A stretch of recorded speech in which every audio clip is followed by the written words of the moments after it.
Baik, bertemu kembali dalam siaran Saat Pagi Malaysia. Seterusnya hari ini, topik yang kita akan bincangkan untuk anda semua pada pagi ini adalah berkenaan dengan ihtifal lughawi sekolah-sekolah ataupun ringkasnya dipanggil sebagai ILSS.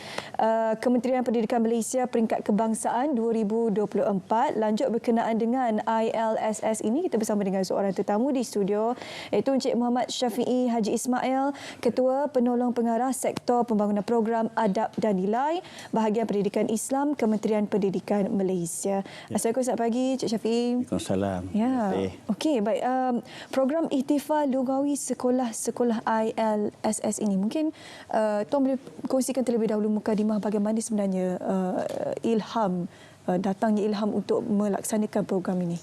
Bismillahirrahmanirrahim. Assalamualaikum warahmatullahi wabarakatuh. Terima kasih Puan Syahadat dan juga TV1 kerana menjemput Bahagian Pendidikan Islam KPM untuk menceritakan berkaitan dengan ihtifal lughawi sekolah-sekolah KPM Peringkat Kebangsaan bagi tahun 2024. Jadi penganjuran ihtifal lughawi ini merupakan salah satu inisiatif KPM lah untuk menyemarakkan aktiviti pembangunan nilai insaniah, mengembangkan bakat dan potensi murid Islam dalam bidang pengucapan awam, bahasa Melayu dan bahasa Arab berasaskan kurikulum pendidikan Islam, insya-Allah.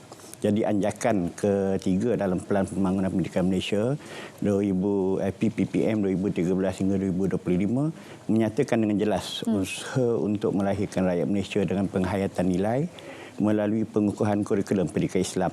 Maka usaha pengembangan dakwah juga boleh diterjemahkan sebagai langkah untuk memperkasa penerapan nilai mulia secara berhikmah dalam kalangan murid.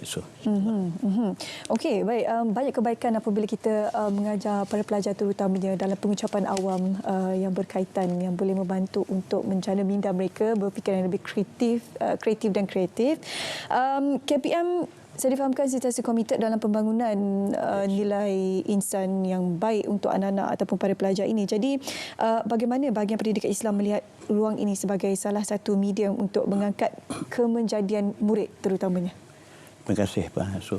Jadi Bahagian Pendidikan Islam telah menyediakan Bahagian Pendidikan Islam KPM telah menyediakan pelbagai aktiviti sebagai platform untuk membangunkan potensi dan kemenjadian murid.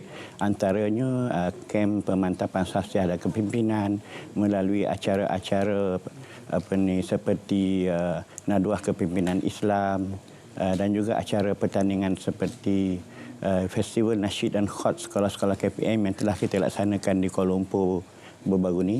Kemudian Mahrajan Al-Quran sekolah-sekolah KPM kita laksanakan di Perak, dan sebelum tu kita pernah laksanakan juga yang baru-baru ini di Karnival Fitrah Murid Orang Asli di Selangor, dan insya-Allah yang akan datang di Terengganu lah ihtifal lughawi sekolah-sekolah KPM, insya-Allah. Jadi aktiviti ini merupakan program dakwah yang dilaksanakan sebagai aktiviti pembangunan nilai insaniah, modal insan kamil dan pengukuhan kemahiran komunikasi serta syiar Islam dalam arena pendidikan. Jadi pelaksanaan ILSS ini merupakan proses membangunkan potensi murid berasaskan ilmu pengetahuan dan pembangunan modal insan melalui program pengukuhan penghayatan agama, pemartabatan syiar Islam serta memperkukuh kurikulum pendidikan Islam dan bahasa Arab agar kefahaman terhadap ajaran Islam sebagai the way of life, sebagai salah satu cara hidup dapat difahami dengan betul serta diamalkan. Dan juga kita terapkan inisiatif penghayatan hadis 40 Imam Nawawi berdasarkan 3 elemen utama penghayatan nilai, iaitu adab, akhlak dan integriti dalam program ILSS ini, insya-Allah. Jadi pertandingan ini berasaskan pengucapan awam dalam bahasa Melayu dan juga bahasa Arab yang dimaktubkan di bawah kurikulum pendidikan Islam seperti mana yang dinyatakan oleh Tuan seketika tadi. Tapi apakah antara objektif utama yang ingin diterjemahkan menerusi penganjuran program ini? Jadi Pelan Pembangunan Pendidikan Malaysia PPPM 2013 hingga 2025 hingga 2025 ada menekankan nilai 5 aspirasi murid, iaitu pengetahuan, kemahiran berfikir, kemahiran memimpin, kemahiran dui bahasa, etika kerohanian dan identiti nasional. Jadi ihtifal lughawi ILSS ini memberi penekanan kepada aspek-aspek aspirasi murid yang menjurus kepada penyediaan murid yang holistik melalui acara pertandingan yang dipertandingkan. Jadi objektif ILSS ini diantaranya ialah yang pertama, membangunkan potensi murid berasaskan elemen pengetahuan dalam bidang pendidikan dan Islam dan bahasa Arab. Yang kedua, untuk mengembangkan bakat dan potensi murid dalam bidang pengucapan awam, bahasa Melayu dan bahasa Arab. Dan yang ketiga, untuk melahirkan murid yang beretika kerohanian agar keseimbangan antara aspek duniawi dan ukhrawi dapat dihayati sebagai persediaan menjadi warga negara yang berilmu pengetahuan dan mempunyai jati diri yang kuat, insya-Allah. Ya, kerana apabila ada pertandingan seperti ini, manakala murid yang menyertai pertandingan ini akan melakukan latihan dan sebagainya. Dari latihan tersebut yang akan membantu anak-anak murid ini untuk mempunyai kredibiliti sebagai seorang insan yang berjaya dunia dan juga akhirat. Dia daripada peringkat sekolah lagi, sekolah, daerah, negeri sehinggalah mewakili negeri ke peringkat kebangsaan. Oh, dia ada peringkat bermula daripada peringkat sekolah, kemudian daerah, negeri dan kebangsaan. Jadi yang terbaik sajalah yang akan terpilih ya. Yang akan terpilih mewakili negeri masing-masing. Okey, bila pertandingan ILSS ini akan diadakan? InsyaAllah Bahagian Pendidikan Islam KPM melalui Jabatan Pendidikan Negeri Terengganu sebagai pengelola tahun ini insyaAllah akan melaksanakan ihtifal Luawi sekolah-sekolah KPM peringkat kebangsaan bagi tahun 2024 ini pada 24 hingga 27 Oktober minggu ni ya. 24 hingga 27 Oktober 2024 di Negeri Terengganu bertempat di SMK Ibrahim Fikri dan juga The Payang Scout Hotel. Kedua-dua tempat ni di kawasan Kuala Nerus lah, insyaAllah. Dia melibatkan 384 peserta dan insyaAllah yang mewakili 16 negeri mengikut kontijen negeri masing-masing. 300 melibatkan 384 peserta daripada 16 kontingen dari seluruh negara ya. Oh, maksudnya setiap negeri itu akan ada wakilnya. Ada wakil insya-Allah. Ada beberapa pertandingan lah kategori-kategori dia. Okey, baik, kalau tuan boleh kongsikan matlamat utama pelaksanaan ILSS ini?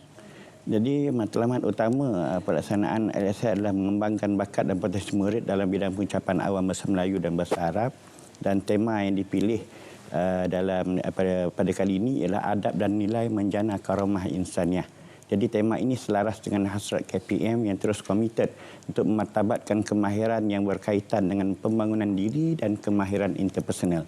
Ia mencakupi kemahiran seperti keberanian, ketabahan, kesabaran, keterampilan berkomunikasi, kepimpinan, kerjasama dan kreativiti.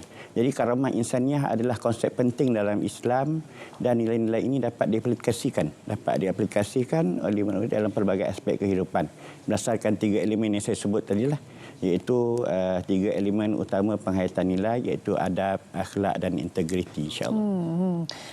Jadi untuk tahun 2024 pasti akan ada keistimewaan tersendiri, dan pelaksanaan ini apakah keunikan yang kita semua perlu nantikan bagi ILSS tahun ini, Tuan? Ya, keunikannya dia ada beberapa acara lah yang dipertandingkan insya-Allah. Jadi terdapat 6 acara dengan 10 kategori yang dipertandingkan dalam ILSS tahun ini. Jadi yang merangkumi penyertaan sekolah rendah dan sekolah menengah. Jadi kita tengok anak-anak kita yang sekolah rendah itu menyampaikan ucapan dalam bahasa Melayu, berpidato dan juga bahasa Arab, memang kita terujalah insya-Allah. Jadi di antara acara-acara yang dipertandingkan ialah acara dai cilik sekolah rendah kategori lelaki, acara dai cilik sekolah rendah kategori perempuan, acara kalam Arabi sekolah rendah kategori lelaki, acara kalam Arabi sekolah rendah kategori perempuan, kalam jama'i, acara kalam jama'i sekolah rendah kategori terbuka, acara mimbar da'i sekolah menengah. Dia macam yang da'i cilik tadilah, tapi mimbar da'i ini untuk sekolah menengah lah dalam bahasa Melayu.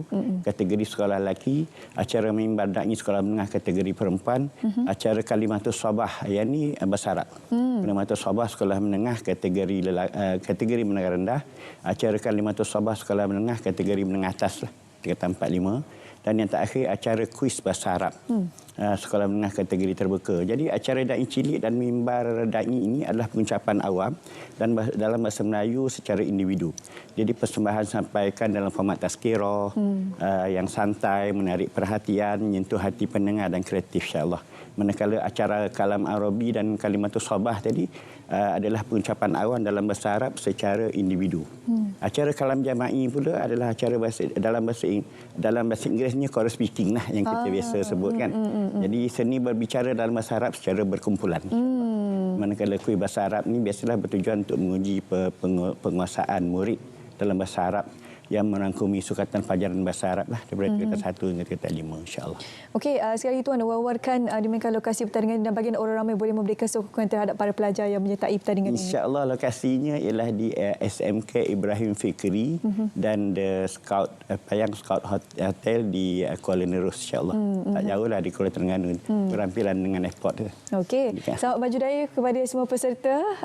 16 kontingen secara keseluruhannya yang akan sama-sama merebut gelaran juara di bawah semua kategori pertandingan yang dipertandingkan. Terima kasih Tuan Syafiq bersama kita hari ini. Terima kasih kepada ya, sama-sama. Terima kasih juga bersama kita. InsyaAllah marilah pakat-pakat kita pergi Terengganu. Ahlan wa sahlan ila negeri Terengganu.